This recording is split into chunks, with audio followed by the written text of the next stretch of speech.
മാലിന്യം കൊണ്ട് വീർപ്പുമുട്ടി കരയുന്ന തൊടുപുഴയാറ് ശാപമോക്ഷത്തിനായി കാത്തിരിക്കുന്നു. മഴ പെയ്താൽ ദുർഗന്ധം കൊണ്ട് തൊടുപുഴയുടെ കാൽനടയാത്ര വരെ ജനങ്ങൾ ഉപേക്ഷിക്കുന്നു. എന്തെല്ലാം സംഭവിച്ചാലും ഞാനൊന്നും അറിഞ്ഞില്ല ദേവനാരായണ എന്ന് പറഞ്ഞതുപോലെയാണ് വകുപ്പുകൾ.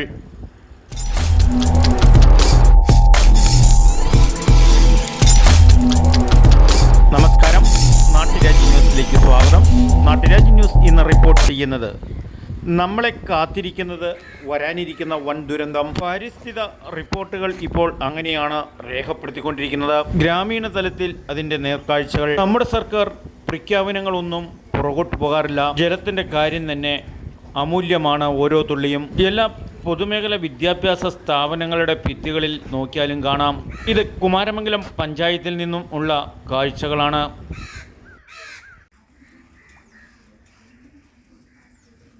ഓരോ വീട്ടിലും കുടിവെള്ളം എത്തിക്കുക എന്നത് കേന്ദ്ര സർക്കാരിൻ്റെ സ്വപ്ന പദ്ധതിയാണ് ജലജീവൻ മിഷൻ ചെയ്തുകൊണ്ടിരിക്കുന്നത്. എന്നാൽ കുമാരമംഗലം പഞ്ചായത്തിൽ 6 മാസം മുമ്പ് പണി പൂർത്തീകരിച്ച ജലജീവൻ മിഷൻ പദ്ധതിയുടെ പൈപ്പ് ലൈനാണ് പലയിടത്തും പൊട്ടിയൊഴുകിക്കൊണ്ടിരിക്കുന്നത്. കേന്ദ്ര സർക്കാർ ജലജീവൻ പദ്ധതി നടപ്പാക്കിയപ്പോൾ നമ്മുടെ സർക്കാർ റോഡ് ജീവൻ പദ്ധതി നടപ്പാക്കിയെന്നും പറയുന്നതിൽ മടിയില്ല. എന്നാൽ കടുത്ത ചൂടിലും വഴിയാത്രയ്ക്കും റോഡിലിറങ്ങാൻ ബുദ്ധിമുട്ടുമ്പോൾ ഈ വഴി പോയാൽ നല്ല കൂളിംഗ് ആണ്. ജനങ്ങൾ തമാശ രീതിയിലായും ഇങ്ങനെ കാണുന്നു. 2 വീലറിറങ്ങാനും സൈഡിക്കിടെ പോയാൽ വെള്ളം തെറിച്ച് നല്ല കൂളിംഗ് രീതിയാണ് ഇവിടെ അനുഭവപ്പെട്ടുകൊണ്ടിരിക്കുന്നത്. കുമാരമംഗലം പഞ്ചായത്തിൽ നടപ്പായിരിക്കുന്ന ജലജീവൻ പദ്ധതിക്ക് നിരവധി പരാതികളാണ്. മോട്ടോർ തന്നെ 1 വർഷത്തിനുള്ളിൽ പണി നിലച്ച രീതിയിലാണ്. 25 വർഷം വരെ ഒരു മെയിൻ്റനൻസ് പണി വരെ വരാത്ത രീതിയിലാണ് ജലജീവൻ പദ്ധതിയുടെ കേന്ദ്ര സർക്കാരിൻ്റെ പ്ലാൻ പദ്ധതികളെല്ലാം. എന്നാൽ 6 മാസത്തിനുള്ളിൽ ഇവിടെ റോഡ് ജലധാരയാകുന്ന കാഴ്ചയാണ്. ഉത്തരവാദിത്തപ്പെട്ട ഒരു ഭരണ നേതൃത്വം ഇല്ലെങ്കിൽ ജനം നിരവധി പ്രശ്നങ്ങൾ ഇതുപോലെ അനുഭവിക്കാൻ പോകുന്നു എന്നാണ് അർത്ഥം. പരാതിപ്പെട്ടാലും പരിഹരിക്കപ്പെടാൻ ഒരു വകുപ്പ് ഇല്ലാത്തതാണ് ജനങ്ങൾ അനുഭവിച്ചുകൊണ്ടിരിക്കുന്നതിൻ്റെ ഉദാഹരണമാണിത്. 1 മാസമായിട്ട് ഇവിടെ ഇങ്ങനെ ജലം പൊട്ടിയൊഴുകുന്നു എന്നാണ് നാട്ടുകാർ പറയുന്നത്.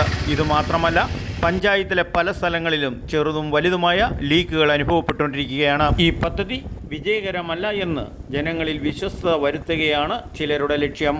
വീണ്ടും ഇത് മെയിൻ്റനൻസ് വർക്കിൽപ്പെടുത്തി ബില്ല് മാറിയെടുക്കാതെ കടിച്ച പാമ്പിനെ കൊണ്ട് വിഷമെറിപ്പിക്കുന്ന രീതിയിൽ പണിത കോൺട്രാക്ടറെ തിരിച്ചു കൊണ്ടുവന്ന് ഈ പണി വിജയകരമായി പൂർത്തീകരിക്കണമെന്നാണ് ജനങ്ങളുടെ ആവശ്യം. ജലജീവൻ പദ്ധതിക്ക് റോഡ് മാന്തി കുളമാക്കിയിട്ട് 2 വർഷമായിട്ടും ഈ റോഡ് കഷ്ടിച്ച് പൂർത്തീകരിച്ച സമയത്താണ് ഇതുപോലെ പൈപ്പ് ലൈൻ പൊട്ടി ഒഴുകുന്നത്.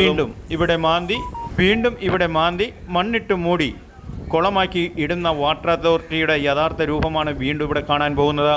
നാട്ടുരാജ്യ ന്യൂസിന് വേണ്ടി ക്യാമറയാൻ റിപ്പോർട്ടിംഗ് ഏഴല്ലൂരിൽ നിന്നും കെ വിജയൻ.